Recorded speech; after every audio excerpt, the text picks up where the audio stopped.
The galaxy had known peace for 3,000 years. Children were born, grew old, and died without ever hearing the sound of war. Planets traded freely with each other. Species that had once been enemies now shared meals and built cities together. It was a golden age, and everyone believed it would last forever. But peace built on lies is a fragile thing, and the greatest lie in galactic history was about to break apart. High Counselor of the stood at the window of his office on the capital world of Prime. He was old, even by the long-lived standards of his species. His gray skin had grown thin, and his 4 eyes were clouded with age. But his mind was still sharp, and right now, that mind was filled with a fear he had not felt in centuries. In his hand he held a data tablet.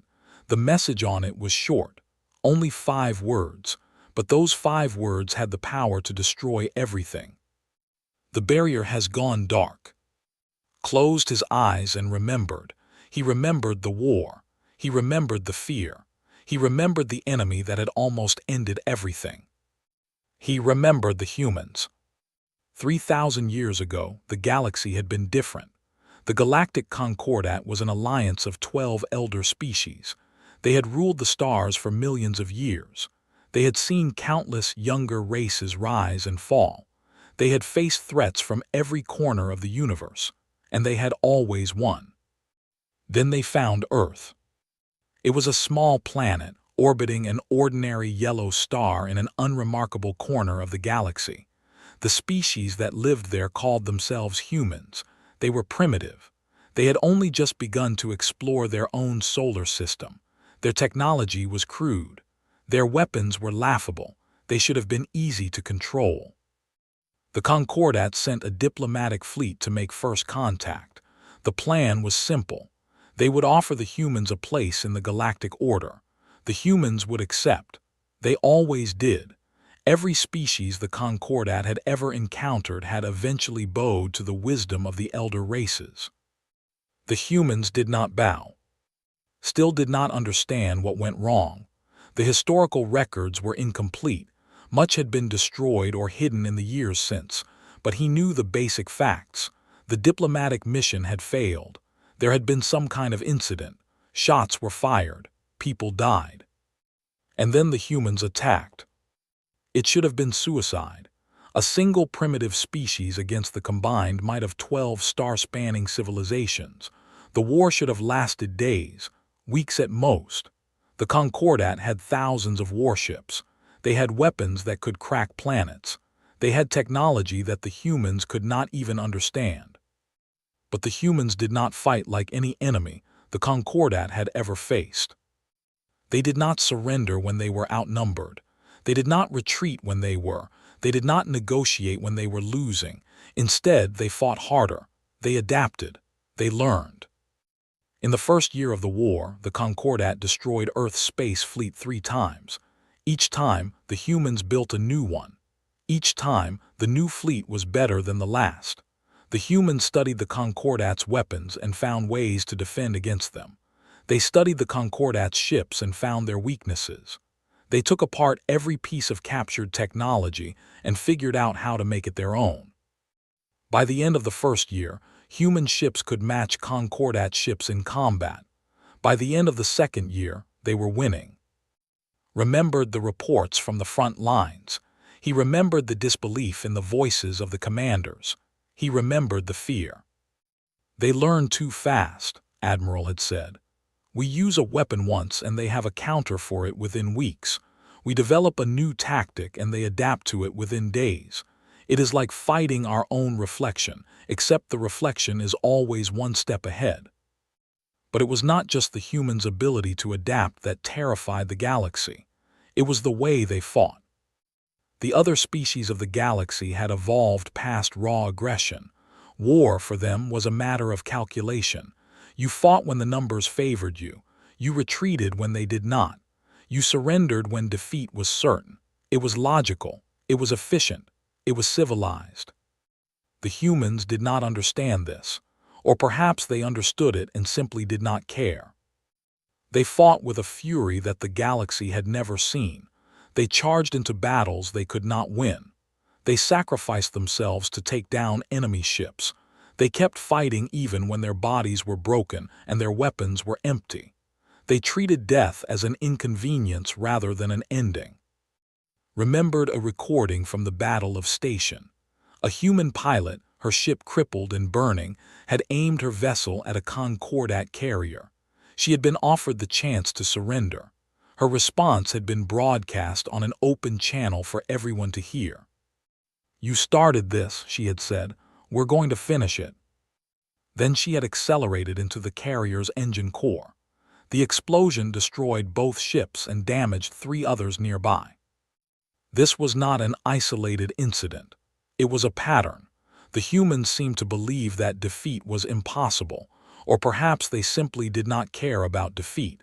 They only cared about making the enemy pay. The war lasted 40 years. It cost the Concordat more ships than the previous 10,000 years combined. Entire fleets were destroyed. Planets were lost. Species that had never known fear learned to dread the sight of human vessels. And still the humans kept coming. By the end, the Concordat was desperate. Their resources were running low. Their populations were tired of war. Some species were talking about negotiating a peace. Others were talking about simply giving the humans what they wanted and hoping they would stop. But the leaders of the Concordat knew that would not work. The humans did not want territory. They did not want resources. They did not want power. They wanted something far more dangerous. They wanted revenge. The incident that had started the war had killed thousands of humans, civilians, families, children. The humans had not forgotten. They would never forget. And they would not stop until every species that had been involved in that incident had paid the price.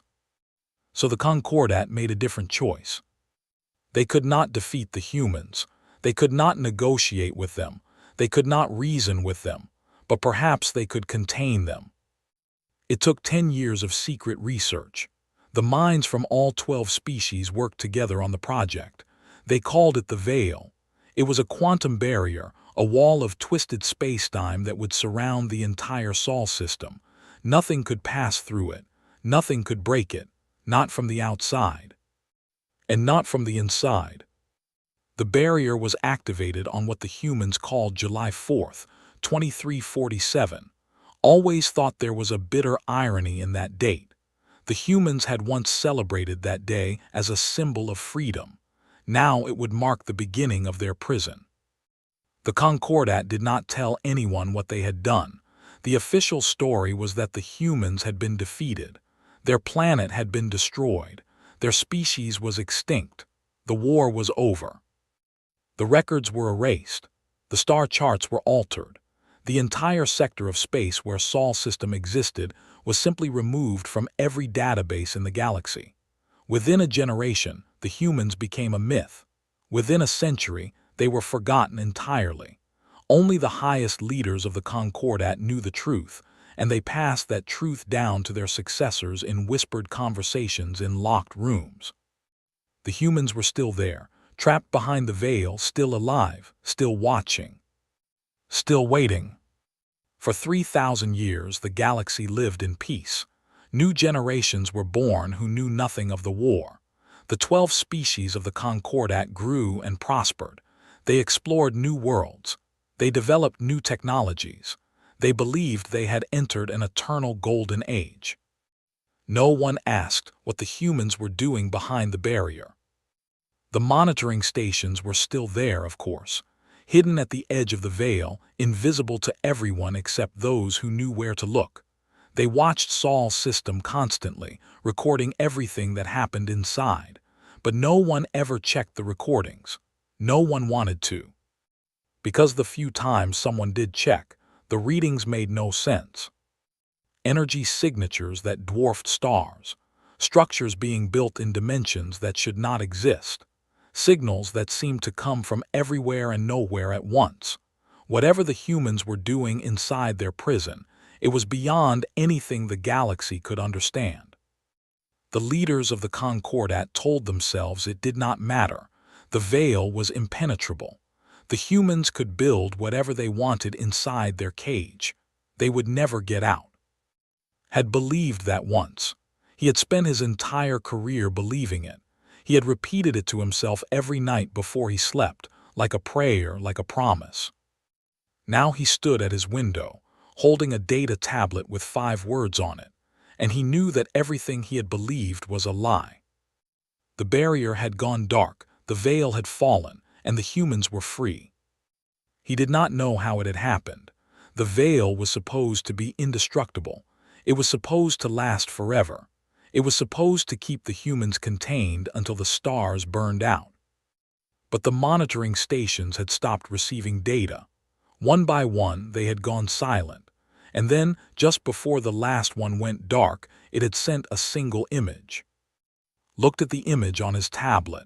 It showed the edge of the veil, the place where normal space met the twisted barrier, except the barrier was not there anymore. There was only empty space. And in that empty space, there was a ship. It was not like any ship had ever seen. It was not like anything the galaxy had ever built.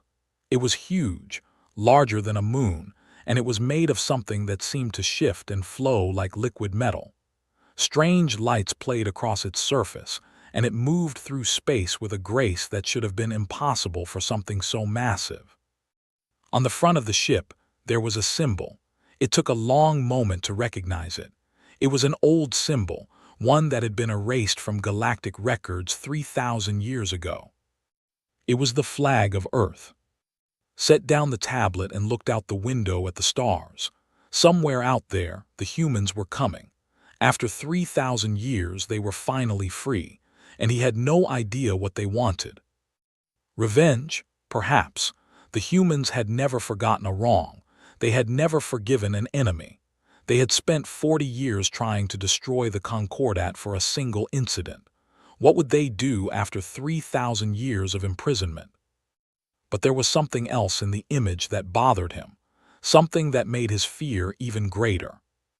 The ship was not heading toward any Concordat world. It was not on an attack vector. It was simply sitting there at the edge of where the barrier had been, as if it was waiting for something. And on the hull of the ship, just below the Earth flag, there was another symbol. It was newer, something had never seen before. It took him a moment to understand what it was. A smile, a simple human smile, rendered in lights that could be seen from 1,000 miles away. Felt a chill run down his spine. He had studied the old records. He knew what humans looked like when they were angry. He knew what they looked like when they were afraid. He knew what they looked like when they were ready for war. But he had never seen them smile.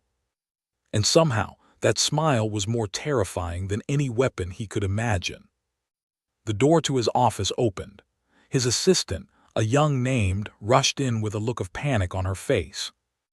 "High Counselor," she said, her voice trembling. "We are receiving reports from all over the galaxy. Ships are appearing, everywhere, thousands of them, tens of thousands. They are just appearing out of nowhere." Nodded slowly. He had expected this. The humans had always been good at surprises. "Are they attacking?" Shook her head. "No, sir, they are just sitting there in orbit around every major world, every station, every colony. They are not doing anything. They are not even responding to communications." "They are waiting," said quietly. Waiting for what? Did not answer. He did not know, and that was what frightened him most. He turned away from the window and walked to his desk. He needed to call an emergency session of the council. He needed to mobilize the fleets. He needed to prepare for war. But even as he reached for his communication device, a part of him knew it was pointless. The humans had spent 3,000 years preparing for this moment. The Concordat had spent 3,000 years pretending it would never come. They were not ready. They could never be ready. And somewhere out there, the humans were smiling. The emergency session of the Galactic Council was chaos. Representatives from all 12 species shouted at each other, trying to be heard over the noise. Fear filled the air like a poison.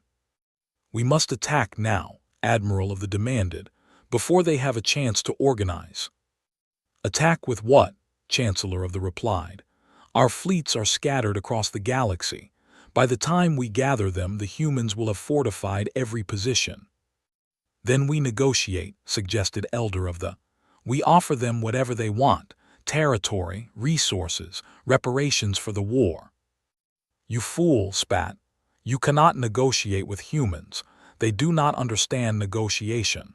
They only understand victory and defeat. Then we are already defeated, said quietly. Look at the reports. Their ships are everywhere.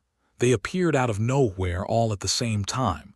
They have technology we cannot even comprehend. If they wanted to destroy us, we would already be dead. The chamber fell silent. Everyone knew she was right. Stood at the head of the chamber watching the chaos unfold. He had said nothing so far.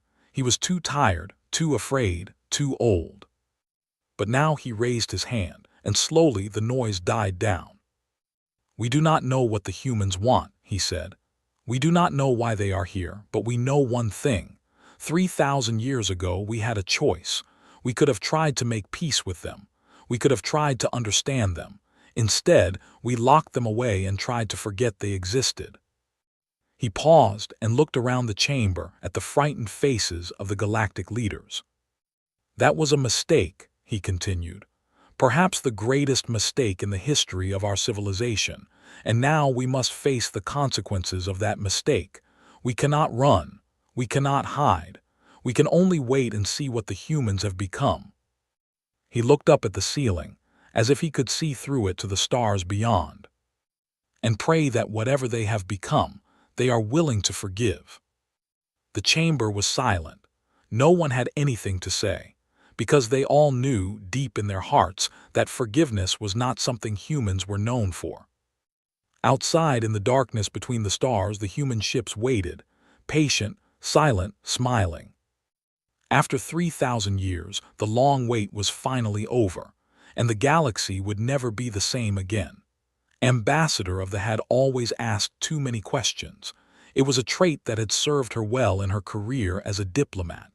It was also a trait that had nearly gotten her killed more than once. She was not like other. Her people were known for their calm acceptance of the way things were. They did not question the old stories. They did not dig into the past. They believed that history was settled, that the universe had no more secrets to reveal. Did not believe that. She had never believed it. Even as a child, she had looked at the stars and wondered what secrets they were hiding. Now, standing in a hidden archive deep beneath the surface of Prime, she finally had her answer, and it was worse than anything she could have imagined. She had found the archive by accident, or perhaps it was not an accident at all. Perhaps something had wanted her to find it. She had been researching the old wars, the ones that had happened before the current era of peace. She had found inconsistencies in the records, missing files, gaps in the timeline, star charts that did not match the actual positions of the stars. Most historians would have ignored these inconsistencies. They would have assumed they were errors, glitches in ancient systems that no one had bothered to fix, but was not most historians. She had dug deeper. She had asked questions that no one wanted to answer. She had used her position as ambassador to access files that were supposed to be sealed forever. And she had found the truth about humanity. The archive was vast.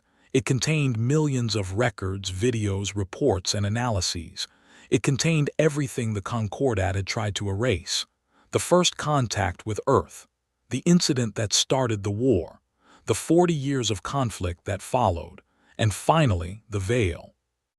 Sat in the darkness of the archive, surrounded by screens showing images of a species she had been taught never existed. She watched videos of human soldiers charging into impossible battles. She read reports from commanders who could not believe what they were seeing. She studied the plans for the veil, the quantum barrier that had trapped an entire species in their own solar system. And she felt sick. They had lied. For 3,000 years, the leaders of the galaxy had lied to everyone. They had told the children that humanity was a myth. They had told the historians that the war had never happened. They had erased an entire species from existence, not because they had defeated them, but because they were afraid of them. Because they could not defeat them. Understood now why the humans had been so terrifying. It was not just their aggression, although that was frightening enough. It was not just their adaptability, although that was beyond anything the galaxy had ever seen. It was something deeper, something fundamental. The humans did not know how to give up. Other species, when faced with overwhelming odds, would retreat. They would surrender. They would negotiate. They would accept defeat and move on. It was the rational thing to do. It was the civilized thing to do. But humans were not rational. They were not civilized. They were something else entirely. The records showed battles where human forces had been outnumbered 10-1. Instead of retreating, they had attacked. The records showed human ships, crippled and burning, ramming into enemy vessels because their guns no longer worked. The records showed human soldiers fighting hand-to-hand in the corridors of captured stations, long after any sane person would have surrendered. And the records showed something else, something that makes blood run cold. The humans had been winning. Not at first. In the beginning, the war had gone exactly as the Concordat had expected. The humans were primitive. Their technology was crude. Their numbers were small. The elder races had crushed them again and again. But each time the humans came back stronger. They learned from every defeat. They adapted to every weapon. They improved with every battle. By the end of the war, they were not just matching the Concordat. They were surpassing them. That was why the Concordat had built the Veil, not because they had won, but because they were about to lose. Leaned back in her chair and stared at the ceiling. 3,000 years. For 3,000 years, an entire species had been trapped in a prison of twisted space-time. What had they done in all that time? What had they become? She had to know. It took her weeks to find the monitoring stations. They were hidden well, tucked away in corners of the archive that most people did not even know existed, but was persistent. She had always been persistent. The stations were ancient. They had been built at the same time as the Veil, designed to watch the humans from a safe distance. They recorded everything that happened inside the barrier, every ship, every signal, every movement. No one had checked the recordings in centuries. Why would they? The humans were contained. The humans were forgotten. The humans were not a threat anymore. Activated the first recording and watched. At first, she saw what she expected. The Sol system, trapped behind its invisible wall. Earth, the blue-green world where humanity had been born. The other planets, the moons, the asteroids that humans had begun to colonize before the war. But as she watched, things began to change. In the first century after the Veil went up, the humans had tried to break through. They had thrown everything they had at the barrier, ships, weapons, bombs that could crack moons. Nothing worked. The Veil held. Eventually, they stopped trying. But they did not stop working. Watched in amazement as the humans began to transform their prison. They built structures in space, massive stations that dwarfed anything the galaxy had ever constructed. They hollowed out asteroids and turned them into factories. They covered the moons of Jupiter with solar collectors that gathered energy from the distant sun. And then they began to build things that could not understand. By the 5th century, the monitoring stations were detecting energy signatures that should have been impossible, power levels that exceeded the output of stars, gravitational anomalies that suggested the humans were bending space itself, signals that seemed to come from dimensions that should not exist. By the 10th century, the humans were no longer limited to three-dimensional space. The recordings showed structures that existed in 4 dimensions, 5 dimensions, dimensions that had no number. The humans had learned to fold reality like paper, to step sideways into places that the laws of physics said could not be real. By the 20th century, the humans had become something else entirely. watched the most recent recordings with a mixture of awe and terror. The Sol system was no longer recognizable. It was filled with structures that hurt her eyes to look at, ships that moved without engines, stations that existed in multiple places at once, and at the center of it all, where Earth had once orbited quietly around its yellow sun, there was something new. It was a sphere, perfectly smooth and perfectly black. It was larger than Earth had been, larger than Jupiter. It absorbed all light that touched it and gave nothing back. The monitoring stations could not analyze it. They could not even measure it. It was simply there, a hole in reality, a door to somewhere else. Did not know what it was, but she knew one thing for certain. The humans were no longer trapped. They could leave any time they wanted. The veil was nothing to them now. A barrier built with the technology of 3,000 years ago was like a paper wall to a species that had learned to fold spacetime itself. So why were they still inside? Found her answer in the final recording. It showed the black sphere at the center of Sol system. The monitoring station had somehow managed to capture a signal coming from inside. A voice. A human voice. "They are watching," the voice said. "They have been watching for 3,000 years. They built a prison for monsters and forgot that monsters can grow." There was a pause, and then the voice continued. "But we are not monsters anymore. We were once. We let our anger drive us. We let our hate consume us, and they locked us away because of it." Another pause, longer this time. "They gave us a gift and they did not even know it. They gave us time, time to think, time to grow, time to become what we were always meant to be, and now we are ready." The recording crackled with static. The monitoring station was struggling to maintain the connection. "We could leave any time we want," the voice said. "We could tear down their barrier like it was made of paper. We could destroy every world they have built, every station, every ship. We have the power now, more power than they can imagine." The voice paused one final time.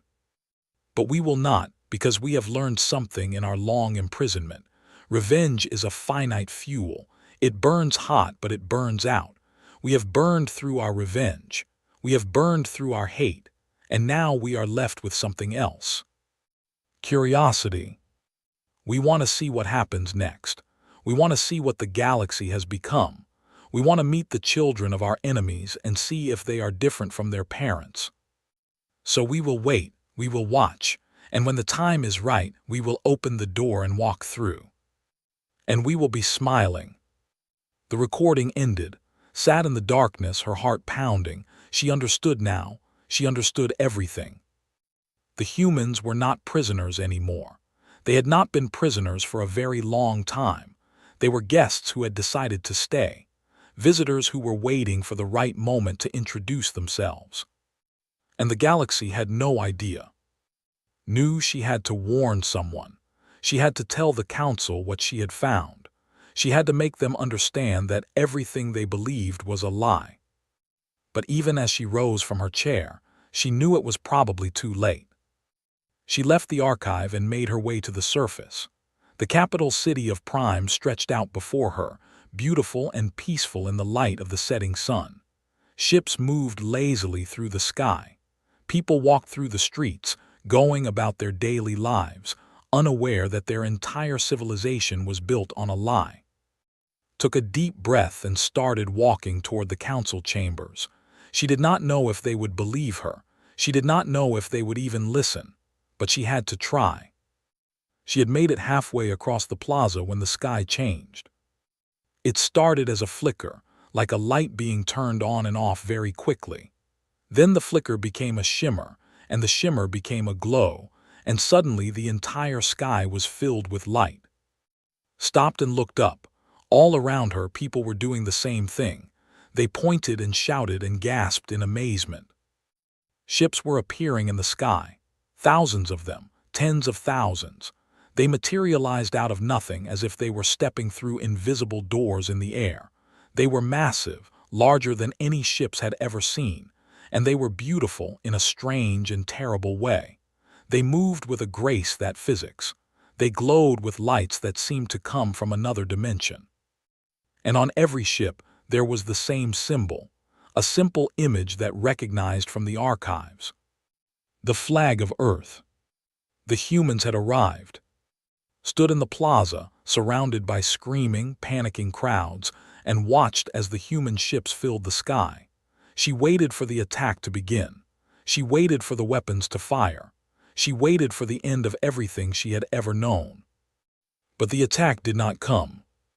The ships just hung there, silent and still, like an audience waiting for a performance to begin. Their lights flickered in patterns that might have been language. Their shapes shifted and flowed in ways that hurt the eyes to watch. And somewhere deep inside her mind heard a voice. Not a sound, not words, just a feeling, a presence, a gentle touch of something vast and ancient and impossibly patient. "Hello," the voice said. "We have been waiting to meet you. We come in peace. And we would like to talk." Stood there for a long time, looking up at the sky full of impossible ships. Fear and wonder and hope and terror all mixed together in her heart. The humans had returned. After 3,000 years of silence, they had finally opened the door and walked through. And just as the recording had promised, they were smiling. She did not know what would happen next. She did not know if this was the beginning of a new golden age or the end of everything. But she knew one thing for certain. The galaxy would never be the same again. Around her, the chaos continued. People ran and screamed and prayed to gods they had forgotten. The military scrambled to mobilize forces that could never match what had appeared in their sky. The council debated and argued and accomplished nothing. But did not run, she did not scream, she did not pray. She just stood there, looking up at the human ships, and waited to see what would happen next. Because she had spent her whole life asking questions, and now, finally, she was going to get some answers. The galaxy had expected fire. It had expected destruction. It had expected revenge. Instead, it got silence. 3 days had passed since the human ships appeared. 3 days of waiting. 3 days of fear. 3 days of nothing. The ships hung in orbit around every major world in the Concordat. They did not move. They did not attack. They did not respond to any communication. They simply floated there, vast and silent and impossibly patient, like predators waiting for their prey to make the first move. Admiral of the stood on the bridge of his flagship, the Eternal Vengeance, and stared at the tactical display. The human ships were everywhere. His sensors showed thousands of them around Prime alone, millions more scattered throughout the galaxy. It was the largest fleet ever assembled in the history of civilization. And it was doing nothing. "This is wrong," muttered. He had been saying that for 3 days. No one listened anymore. "This is a trick. It has to be a trick." His second in command, a young officer named, stood beside him with a worried expression. "Sir, perhaps we should wait for orders from the council." "The council," spat. "The council is useless. They have been debating for 3 days and accomplished nothing. While they talk, the humans grow stronger. While they argue, our people lose hope." He turned to face his crew. They were afraid. He could see it in their eyes. They had all heard the stories about humans. The old legends that parents told their children to make them behave. The myths about monsters that never surrendered, never retreated, never stopped fighting until every enemy was dead. And now those monsters were real. They were here, and they were waiting. "We cannot wait any longer," said. "If we show weakness, they will destroy us. We must strike first. We must show them that the Concordat is not afraid." Looked even more worried. "Sir, with respect, the council has ordered us to stand down. They believe the humans want to negotiate." "Negotiate?" laughed bitterly. "You cannot negotiate with humans. The old records are clear on that. They do not understand negotiation. They only understand strength." He turned back to the tactical display. The nearest human ship was only a few thousand kilometers away. It was massive, 10 times the size of his own flagship. Strange lights played across its surface. It looked like it was made of liquid metal that constantly shifted and flowed. "Lock weapons on that ship," ordered. The bridge went silent. Everyone stared at him. "Sir," his voice was barely a whisper. "You heard me. Lock weapons. Prepare to fire on my command." "But sir, the council—" "The council can debate while our civilization burns," snapped. "I will not. History will remember that they were the ones who stood against the human threat. History will remember that we had the courage to fight when everyone else was too afraid." Slowly, reluctantly, his crew obeyed. The weapons systems powered up. The targeting computers locked onto the human ship. The bridge filled with the hum of energy building toward release.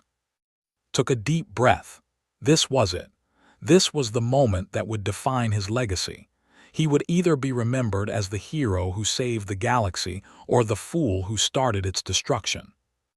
Either way, he would not be remembered as a coward. "Fire," he said. The eternal vengeance unleashed everything it had. Plasma cannons, missile batteries, energy beams that could cut through planetary shields. The combined firepower of the most advanced warship in the fleet, all concentrated on a single target. The weapons reached the human ship and stopped. Stared at the display in disbelief. His weapons had simply stopped. The missiles hung motionless in space. The energy beams dissipated into nothing.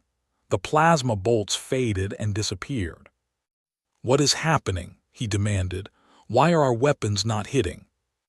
Before anyone could answer, the lights on the bridge flickered. Consoles went dark. Alarms started blaring, then cut off abruptly. The hum of the ship's engines faded into silence. The eternal vengeance was dead. Stood in the darkness, his heart pounding. Emergency lights flickered on, casting red shadows across the faces of his terrified crew. "Report," he shouted. "What happened?" Was frantically checking his console. "Sir, all systems are offline. Weapons, engines, life support, everything.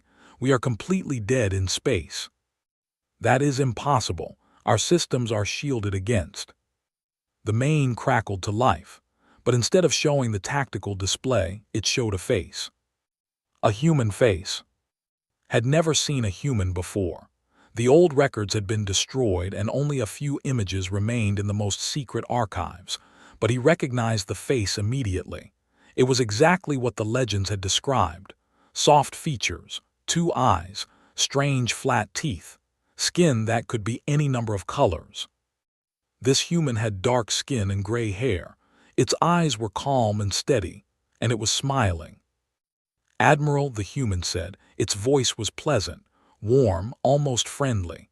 "My name is Ambassador David. I apologize for disabling your ship. We did not want you to hurt yourself."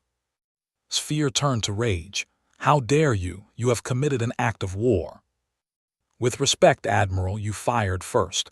We merely defended ourselves." The human's smile did not waver. "But we do not hold it against you. We understand that you are afraid. We would be afraid too in your position." "We are not afraid of you." "Of course not." The human nodded as if agreeing with him. "You are a proud species with a proud history. You have faced many enemies and defeated them all. It is natural that you would want to face us the same way." The human leaned forward slightly, and something in its expression changed. The smile was still there, but behind it saw something else. Something ancient and patient and impossibly deep. "But we are not like your other enemies, Admiral. We are not here to conquer you. We are not here to destroy you. We are not even here to punish you for what your ancestors did to us." "Then why are you here?" The human's smile widened. "Because we want to meet you. We have been alone for 3,000 years. We have had no one to talk to except ourselves. We have learned everything we can learn in isolation. Now we want to learn something new. We want to learn about you." Did not know what to say. This was not how enemies were supposed to behave. This was not how war was supposed to work. The humans should be attacking. They should be demanding surrender. They should be doing something that made sense. but they were just smiling and talking about wanting to learn. Our ship finally managed to say, "You will restore our systems." "Of course," the human said, "as soon as you agree to stand down and allow us to send a diplomatic delegation to your government. We have much to discuss." "And if we refuse?" The human's expression became thoughtful. "Then we will wait. We are very patient, Admiral. We have been waiting for 3,000 years. We can wait a little longer. But I hope you will not refuse. I hope you will give us a chance to show you that we have changed. We are not the monsters your ancestors feared. We are something different now, something better." The human paused, and its smile became gentle. "We are not your enemies, Admiral. We do not want to fight you. We want to help you. We have learned so much in our long imprisonment. We have cured diseases that once killed millions. We have developed technologies that can end hunger and poverty. We have found answers to questions that your scientists have been asking for thousands of years. We want to share all of this with you. We want to help you become something greater than you have ever been. All we ask in return is one simple thing." "Swallowed what?" "Forgiveness," the human said. "Not for what your ancestors did to us. We have already forgiven that. We forgave it long ago. No, we ask forgiveness for what we were, for the violence, for the rage, for the terror we caused. We were wrong. We let our anger control us. We became the monsters your ancestors believed us to be, and for that we are sorry." Stood in the darkness of his crippled ship and stared at the human face on the screen. He had expected many things from this encounter: threats, demands, violence, death. He had not expected an apology. The silence stretched on for a long moment, finally spoke. I will speak to the council. I will tell them what you have said." The human's smile brightened. "Thank you, Admiral. That is all we ask." The screen went dark. A moment later, the lights on the bridge flickered back on. Consoles hummed to life. The familiar vibration of the engines returned. The eternal vengeance was whole again. Turned to with wide eyes. "Sir, what just happened?" Did not answer. He was still staring at the blank, thinking about what the human had said, about forgiveness, about change, about becoming something better. He had been prepared to die fighting the humans. He had been prepared to sacrifice his ship and his crew to protect the galaxy from monsters. But the humans were not monsters. Or if they were monsters who had learned to be something else. And that, realized, was far more terrifying than anything he had imagined. Because monsters you could fight, monsters you could understand, but a species that had the power to destroy you and chose not to. A species that could have had revenge and chose forgiveness instead. That was something new, something the galaxy had never seen before.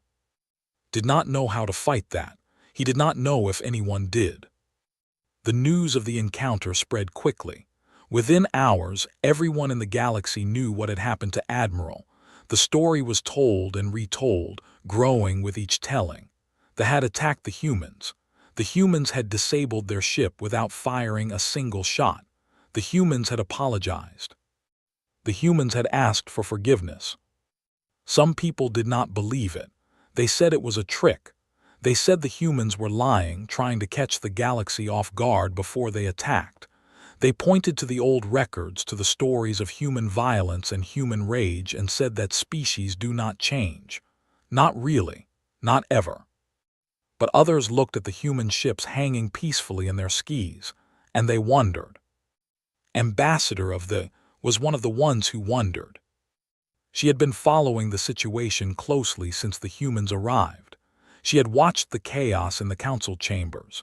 She had seen the fleets mobilize and then stand down. She had heard the reports of human ships appearing around every world, silent and patient and waiting. And she had remembered what she had found in the archive. The recording of the human voice talking about curiosity, about wanting to see what the galaxy had become, about wanting to meet the children of their enemies. Maybe, she thought, maybe the humans were telling the truth. Maybe they really had changed. Or maybe they were just better at lying than anyone had ever imagined. Either way, knew that someone had to find out. Someone had to meet with the humans face to face. Someone had to look into their eyes and try to understand what they really wanted. And somehow, she knew that someone was going to be her. She was not surprised when the summons came. The council had finally made a decision. They were going to send a diplomatic delegation to meet with the humans, and they wanted to lead it. She was the obvious choice. She was the one who had found the archive.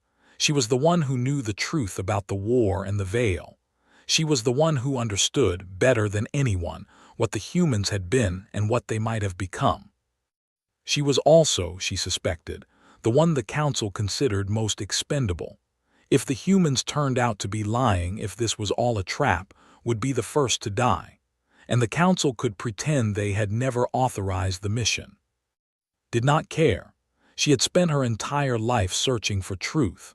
Now the greatest truth in galactic history was waiting for her, just a few thousand kilometers away. She was not going to let fear stop her from finding it. The shuttle launched from Prime on the morning of the fourth day. It was small, just and two assistants. The humans had requested a minimal delegation. They had said they did not want anyone to feel threatened. As the shuttle rose through the atmosphere, looked out the window at the human ships filling the sky. They were beautiful in their strange alien way. They gleamed in the sunlight like sculptures made of light and shadow. They moved with a grace that seemed impossible for objects so large. And somewhere on one of those ships, humans were waiting for her. The descendants of the species that had terrorized the galaxy 3,000 years ago. The children of monsters. Or perhaps the children of something new. Took a deep breath and watched the stars grow brighter as the shuttle left the atmosphere behind. She was about to find out which one it was. And whatever she found, whatever the truth turned out to be, she knew one thing for certain. The galaxy was watching, the galaxy was waiting, and the future of everything depended on what happened next. No pressure, she thought to herself, and despite everything she almost smiled. The human ship was larger than had expected. From a distance, it had seemed big. Up close, it was overwhelming. The shuttle approached what looked like a tiny gap in the ship's hull. That gap turned out to be a landing bay large enough to hold a dozen Concordat cruisers. By the ancestors, one of his assistants whispered. How did they build something like this? Did not answer. She was too busy staring at the interior of the bay. It was not like any ship she had ever seen. There were no hard edges, no visible seams, no sign of the usual machinery that kept a ship running. The walls seemed to flow and shift like living tissue. Soft light came from everywhere and nowhere. The air smelled clean and fresh, like a forest after rain. The shuttle set down gently on a floor that rippled slightly at the contact, then took a deep breath and stood up. Stay here, she told her assistants. I will make first contact alone. They looked relieved. Did not blame them. She was terrified too. But she had been terrified before, and she had learned that fear was not a good enough reason to stop. The shuttle door opened, stepped out into the vast, strange space of the human ship. A figure was waiting for her. The human was tall, taller than had expected from the old records. It was female with dark skin and eyes that seemed to hold 1,000 years of wisdom. She was wearing simple clothes, plain and comfortable. No armor, no weapons, nothing that suggested threat. But could feel something around her, something in the air, something that pressed gently against her mind. Power, more power than she had ever sensed in her life. It was like standing next to a sun that had chosen to be gentle. Ambassador, the human said. Her voice was warm and welcoming. Thank you for coming. My name is Sarah. I have been chosen to speak for humanity. Tried to control her trembling. You know my name. Sarah smiled. It was a kind smile, a patient smile, the same smile that had seen on the ships, rendered in lights 1,000 miles wide. We know many things, Ambassador. We have been watching for a very long time, Please do not be afraid. You are safe here. You will always be safe with us." She gestured toward a doorway that had not been there a moment ago. "Come, we have much to discuss." Followed her through corridors that seemed to change as they walked. The walls shifted colors. The floor adjusted to her steps. Once, she could have sworn she saw stars through the ceiling, even though they were deep inside the ship. "This place," she said, "how is it possible?" "It is possible because we learned to make it possible," Sarah replied. 3,000 years is a long time, Ambassador. Long enough to change many things. Long enough to change everything. They entered a room that looked like a garden. Trees grew from floors that were not soil. Water flowed upward in streams that gravity. Strange flowers bloomed in colors that had no names for. In the center of the garden there was a table, 2 chairs, nothing else. Sarah sat down in one chair and gestured for to take the other. "Please, sit. We will talk." Sat, her heart was pounding so hard she was sure Sarah could hear it. She clasped her hands in her lap to stop them from shaking. "I have questions," she said. "I know, you have always had questions. That is why we wanted to meet you." Sarah's smile widened slightly. "You are the one who found the archive. You are the one who learned the truth about the war. You are the one who understood that the stories were lies." "How do you know that?" "We watch, we listen. We have been doing it for a very long time." Sarah's expression became thoughtful. "We know everything about the galaxy, Ambassador. We know every secret the Concordat has tried to hide. We know every lie they have told. We know the names of every species that voted to lock us away." Felt a chill run down her spine. "And you do not want revenge." "Once we wanted nothing else." Sarah looked down at her hands. They were ordinary hands, soft, gentle, not the hands of a monster. "The first century after the veil went up, we spent trying to break through. We threw everything we had at that barrier.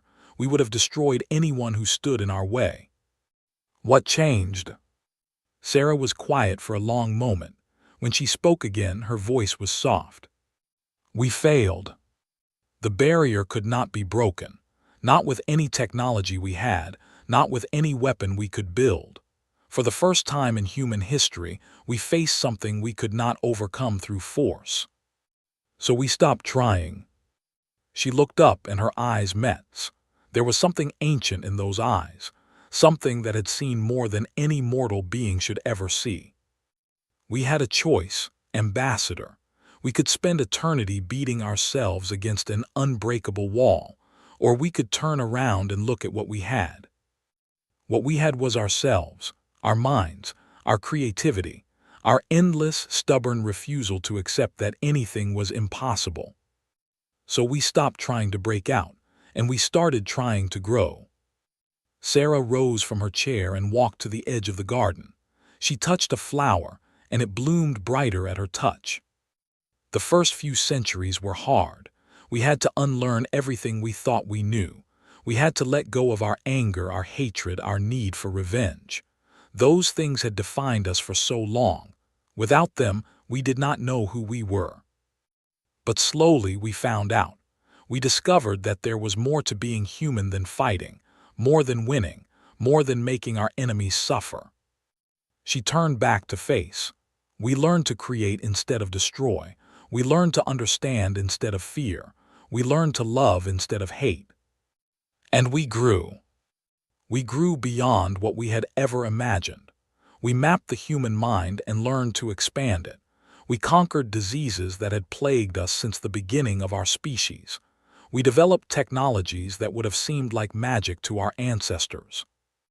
And eventually, we learned to step outside of normal space entirely, to exist in dimensions that your scientists do not even know about, to become something that is still human, but also something more." Listened in silence. She did not know what to say. The things Sarah was describing were beyond anything she had ever imagined. "You could have left at any time," she finally said. "For thousands of years you could have walked right through the veil. Why did you stay?" Sarah smiled that gentle, patient smile. "Because we were not ready. because you were not ready, because we knew that if we came back too soon, we would fall into old patterns. We would become the monsters you remembered. So we waited. We watched the galaxy through your own monitoring stations. We saw your civilization grow and flourish. We saw your children born, your empires rise and fall, your science advance. We watched you become something better than your ancestors. And when we finally felt ready, when we finally felt that we had grown enough, we came back. Shook her head slowly. I do not understand. You could destroy us. You could conquer the galaxy with a thought. Why would you choose peace instead? Sarah walked back to the table and sat down. She looked at with an expression of infinite kindness. Let me tell you a story, Ambassador. 3,000 years ago, humanity was a young species. We were aggressive. We were territorial. We were afraid of everything different from ourselves. When your ancestors came to our world, we saw enemies. We saw a threat. We reacted the way young, frightened species always react. With violence. The war that followed was our fault as much as yours. We could have negotiated. We could have tried to understand. Instead, we let our fear become rage. We became the very monsters you believed us to be. And your ancestors punished us for it. They locked us away. They tried to forget we existed. Sarah paused and something flickered in her eyes. Pain, perhaps, or regret. They were wrong to do that, but we were wrong first. We gave them no choice. Our aggression, our refusal to surrender, our absolute commitment to destroying anyone who threatened us, we made them afraid. So afraid that they felt they had no option except to imprison us. We cannot blame them for that. Not anymore. We understand now why they did what they did. She reached across the table and, very gently, took his hand. We are sorry, Ambassador, not for what was done to us, for what we did to deserve it. Stared at the human woman. 3,000 years of fear, 3,000 years of lies, 3,000 years of waiting for monsters to return. And the monsters had returned, but they were not monsters anymore. Why are you telling me this? Asked. Why me? Sarah smiled. Because you are the one who asked questions. You are the one who looked for truth when everyone else was content with lies. You are the one who will help the galaxy understand what we have become. We need someone to speak for us. Someone your people will trust. Someone who can look at us and see past the old stories, the old fears, the old hatreds. We need you. The weight of those words settled over like a heavy cloak. She understood what Sarah was asking. She understood what it would mean. You want me to tell them, she said. You want me to tell the galaxy that humanity has changed, that you are not the enemy anymore. Yes. And if they do not believe me? Sarah's expression became sad. Then we will wait. We will prove ourselves through our actions. We will help those who accept our help, and we will leave in peace those who do not. Eventually, the galaxy will understand. But it would be faster if they believed you, easier, less painful for everyone. Looked down at her hand, still clasped in Sarah's. The human's touch was warm, comforting, nothing like what she had expected from a monster. I do not know if I can do this, she admitted. I am just a diplomat, I am not a hero. You found the truth when no one else was looking, Sarah said softly. You came here when everyone else was afraid. You are more of a hero than you know. She released his hand and stood up. Come, let me show you something. They walked through more corridors, through more impossible spaces, saw things she could not explain, rooms that existed in multiple places at once, gardens that grew plants from 100 different worlds, libraries that contained the knowledge of 1,000 civilizations. And finally, they came to a window. Through it saw stars, millions of stars, billions. The entire galaxy spread out before her like a jewel on black velvet. But there was something else, something she had not seen before. Lines of light connecting the stars, a web of energy that stretched across the entire galaxy, linking every world to every other world. It pulsed with life, with possibility, with potential. "What is that?" whispered. "The future," Sarah said, "if the galaxy will accept it. We have built networks that can connect every world instantly, technologies that can heal any disease, power sources that can end scarcity forever, knowledge that can answer questions your scientists have not even thought to ask. We want to share all of it. We want to help the galaxy become something greater than it has ever been. We want to see what happens when all the species of the cosmos work together instead of against each other." She turned to face. "That is why we came back, Ambassador, not for revenge, not for conquest, for this. For hope." Stared at the web of light connecting the stars. She thought about her world, her people, the 3,000 years of peace built on lies, the fear that still gripped the galaxy. And she thought about what the future could be, if that fear could be replaced with trust. "I will try," she said finally. "I will tell them what I have seen, what you have told me. I cannot promise they will believe me. I cannot promise anything will change. But I will try." Sarah's smile was like the sun coming out from behind clouds. "That is all we ask, Ambassador. That is all we have ever asked. Just give us a chance. Give us the opportunity to prove that we have changed, and we will show you something wonderful." Looked one last time at the galaxy spread out before her, at the web of light that connected the stars, at the future that was waiting if only the galaxy could find the courage to accept it. Then she turned and walked back toward her shuttle. She had work to do. The hardest work of her life. But for the first time since the human ships had appeared, she was not afraid. She was hopeful. 1,000 years had passed since the humans returned. Ambassador of the sat in a garden on a world that had not existed a century ago. The planet had been built by humans and working together. Its mountains were shaped by human technology. Its oceans were filled by water singers. Its forests grew from seeds donated by a dozen different species. It was called New Dawn, and it was the most beautiful place in the galaxy. Was old now, very old, even with human medicine extending her life far beyond what should have been possible. She could feel the weight of centuries pressing down on her, but her mind was still sharp, and her memories were still clear. She remembered the day she had returned from the human ship. She remembered standing before the council and telling them what she had learned. She remembered their disbelief, their fear, their anger. She remembered High Counselor rising from his seat, his ancient face twisted with rage. "You have been deceived," he had shouted. "The humans are playing a game with us. They are lulling us into false security before they strike." "They have changed," had replied. "I have seen it, I have felt it. They are not our enemies anymore. Humans do not change. They are killers, monsters. They nearly destroyed the galaxy once. They will do it again if we give them the chance." The argument had gone on for days, weeks, months. Some species wanted to accept the human offer of friendship. Others wanted to reject it completely. A few wanted to attack while they still had the chance. In the end, the council had decided to do nothing. They would not accept human help. They would not attack human ships. They would simply wait and see what happened. And so the long integration began. It was not fast. It was not easy. Many species refused to have anything to do with humanity. They remembered the old stories too well.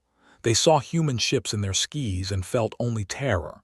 Some worlds built massive defenses, preparing for an attack that never came. Others closed their borders entirely and refused all contact with the outside universe. But some worlds took a different path. They were among the first to accept human help. They had always been curious. They had always asked questions, and the humans, it turned out, had answers. Human doctors came to worlds and cured diseases that had plagued the population for centuries. Human engineers shared technologies that transformed agriculture, manufacturing, transportation. Human teachers opened schools where young could learn things their ancestors had never dreamed of. And slowly the fear began to fade. remembered the first time she had seen a human child playing with a child. They had been in a park on Prime just a few years after the return. The human girl was teaching the boy a game that involved throwing a ball back and forth. They were laughing. They were happy. They did not know that their species had once been enemies. They did not care. She had stood there watching them for a long time, and she had felt something shift inside her. Something hard and cold that had been there so long she had forgotten it existed. Hope, that was what it was. Hope for a future she had never believed was possible. As the centuries passed, more species followed the example. The whose admiral had once tried to start a war with the humans. One by one they opened their borders. One by one they accepted human friendship. And one by one they discovered that the humans had not lied. Human technology was freely shared with anyone who wanted it. There were no conditions, no demands, no hidden costs. The humans gave away power sources that could end energy scarcity forever. They shared medical knowledge that extended by centuries. They offered transportation networks that connected the galaxy in ways that had never been possible before. And they asked for nothing in return except one thing. "Tell your children the truth," the human ambassador had said all those centuries ago. "Tell them what your ancestors did, tell them why, and tell them that we forgave you. Let the next generation begin without the old lies." It had been hard, harder than had expected. Many species did not want to admit what they had done. They did not want to tell their children that their civilization had been built on the imprisonment of an innocent species. They did not want to face the shame of their ancestors' actions. But the humans were patient. They had learned patience in their long imprisonment. They waited for the truth to spread at its own pace. They helped those who asked for help. They left in peace those who did not. And slowly, over centuries, the galaxy began to heal. The old lies were replaced with new truths. The old fears were replaced with new friendships. The old hatreds were replaced with something the galaxy had never known before. Trust watched as a group of children ran past her bench in the garden. They were from half a dozen different species. Human. Others she did not even recognize. They were playing some kind of game, laughing and shouting in a mix of languages that blended together into something beautiful. This was the future. This was what the humans had dreamed of when they were locked away in their prison. This was why they had waited 3,000 years instead of taking revenge. A young human woman sat down on the bench beside. She had dark skin and bright eyes, and she moved with the easy grace that humans had developed over their centuries of transformation. "You look thoughtful, Ambassador," the young woman said. Smiled. "I was remembering old memories, old fears, old hopes." "Good memories." "Some of them." Watched the children playing. "I remember when humans were the most feared species in the galaxy. I remember when your ships filled our skis and everyone expected to die." The young woman nodded. "I have studied that time. It must have been terrifying." "It was, but also," paused, searching for the right words, "also wonderful in a strange way, because everything changed after that. Everything became possible." She turned to look at the young woman. "I have spent my life studying your people, 1,000 years trying to understand what you are, and I think I finally do." The young woman tilted her head. "What do you mean?" "My ancestors were right to fear your kind," said slowly, "but they were afraid of the wrong thing. They feared your capacity for war, your violence, your endless aggression. And yes, those things were terrifying, but they were not what made you truly dangerous. What made you dangerous was your patience." The young woman was quiet for a moment. Then she smiled. It was the same smile that had seen on Sarah's face 1,000 years ago. The same smile that had appeared on the first human ships when they emerged from behind the veil. "Patience is something we learned the hard way," the young woman said. "We had to. There was no other choice." "No," agreed. "There was not, but you made something beautiful out of it. You turned your prison into a classroom. You turned your rage into wisdom. You turned your hate into love. And when you finally came back, you did not come with weapons. You came with answers. She reached out and took the young woman's hand. Human skin was warm, soft, so different from the scales of but also in some ways the same. 3,000 years you waited, said. 3,000 years you grew. And when you emerged, you became exactly what the galaxy needed. Not conquerors, not destroyers, but teachers, healers, friends. That is the most terrifying thing of all, you know. Not your power, not your technology, the fact that you chose to use them for good. The young woman squeezed her hand gently. We had a lot of time to think about what we wanted to be, and we decided that the best revenge is not destruction. It is becoming so much more that the ones who wronged you cannot help but need you. Laughed softly. Sarah said something very similar to me 1,000 years ago. She was my ancestor, many generations back. I have her journals. The young woman's smile became tender. She wrote about you, you know. She said you were the bravest person she ever met, the first person who looked at humanity and saw what we could be instead of what we had been. Felt tears forming in her eyes, strange. She had not cried in centuries. I was just asking questions, she said. I was always asking questions. And those questions changed everything. Without you, the integration might have taken twice as long. You were the bridge ambassador, the first person to stand between two worlds and say that peace was possible. Above them, the sky was turning gold and pink with the sunset. The children had stopped their game and were sitting in a circle, listening to one of the older human children tell a story. Could hear fragments of it. Something about a young species that was locked away for a long time and learned to become something wonderful. The story of humanity, the true story, the one that children of all species now learned. I am old, said quietly. I have lived longer than any should, and I have seen things that my ancestors never dreamed of, but I think this moment right here is the most beautiful thing I have ever seen. She gestured at the garden, at the children, at the sky full of stars where human and alien ships moved together in peace. This is what you gave us. This is what you came back for, not revenge, not conquest, this. A new dawn, the young woman said. Yes, smiled through her tears. A new dawn after all that darkness, after all that fear, a new dawn. The young woman stood up and offered her hand. Would you like to walk with me, Ambassador? There is going to be a celebration tonight. 1,000 years since the return. I think you should be there. Took her hand and let herself be helped to her feet. Her body was old, but her heart was full. I would like that, she said. I would like that very much. They walked together through the garden, past the playing children, past the flowering trees, past the fountains that danced with water from a dozen different worlds. Above them the stars came out one by one, and somewhere among those stars knew there were human ships, millions of them, spread across the entire galaxy, building, healing, teaching, helping.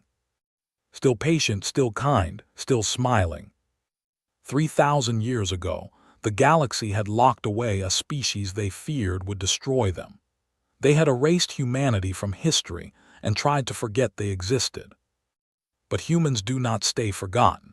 Humans do not stay caged. Humans find a way forward no matter how long it takes. And when they finally emerged, they did not bring destruction. They brought something far more powerful. They brought hope. The celebration that night was the largest in galactic history. Billions of beings from thousands of species gathered to remember and to look forward. There were songs in every language, dances from every culture, food from every world. And at the center of it all, there was a monument. It had been built a century ago, on the 100th anniversary of the return. It showed a human hand and an alien hand, reaching toward each other across a gap that had once seemed impossible to cross. Beneath the monument there was an inscription, just 4 words, simple words, but they meant everything. We chose forgiveness. Stood before the monument as the celebration swirled around her. The young human woman stood beside her, along with representatives from every species in the galaxy. They had all come to honor the past and celebrate the future. And as looked up at those two hands reaching for each other, she finally understood something she had spent 1,000 years trying to grasp. The humans had not won by being stronger. They had not won by being smarter. They had not won by being more patient, although they were certainly patient. They had won by refusing to let the galaxy define what they were. For 3,000 years, the universe had called them monsters. For 3,000 years, everyone had expected them to prove that label right. But humans had looked at that expectation and said no. They had decided to become something else, something better, something the galaxy desperately needed but had never known to ask for. They had become the answer to a question no one had dared to ask, the bridge across a chasm no one had believed could be crossed, the proof that even the deepest wounds could heal, given enough time and enough love. And now, 1,000 years after they returned, the galaxy was transformed, not because humans had conquered it, but because humans had shown it what was possible. Felt a hand on her shoulder.